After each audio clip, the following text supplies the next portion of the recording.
আমি বল করতে পারলাম না।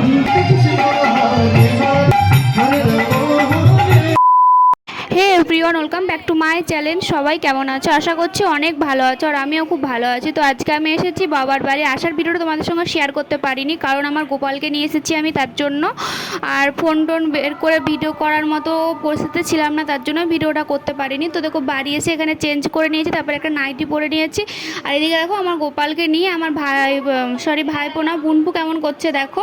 আমি নিয়ে আসছি ওকে, ও হেসে পাগল হয়ে যাচ্ছে। মানে ওদের বাড়িতেও গোপাল আছে, ও বলছে আমাদের গোপালটা নিয়ে এসেছিস, তাই বলছে এটা আমাদের গোপাল। এরকম করে গোপালকে কত আদর করছে, চুমু খাচ্ছে, সব করছে।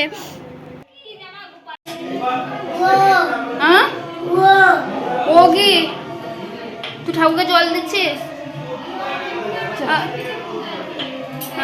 তারপরে দেখো বোনপো এখানে আমার ঠাকুমার কাছে দাঁড়িয়ে আছে আর বড় বড় করে ডাকছে ঠাকুমাকে।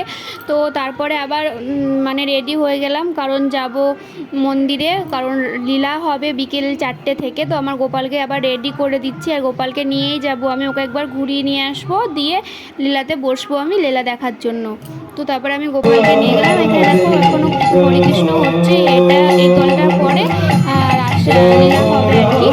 তো তারপরে দেখো গোপালকে জেঠিদের তারপরে এদিকে আমি বারান্দাতে বসিয়ে দিয়েছি গোপালকে। আর এদিকে দেখো সবাই মিলে মানে করে দিয়েছে লীলা, মানে লীলা শুরু হয়ে যাবে, তার জন্য গোপালকে বসিয়ে দিয়েছি বারান্দাতে। ওরকম বসে বসে দেখছে দেখো।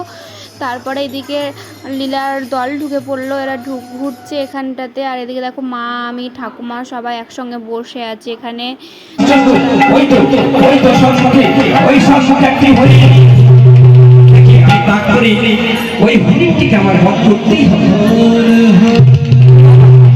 আমি বল করতে পারলাম না।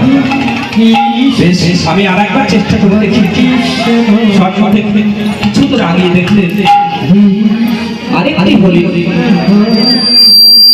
আমি এবারে কি বল করতে পারতাম না, দেখি কেমন। ওই তো আমি এবারে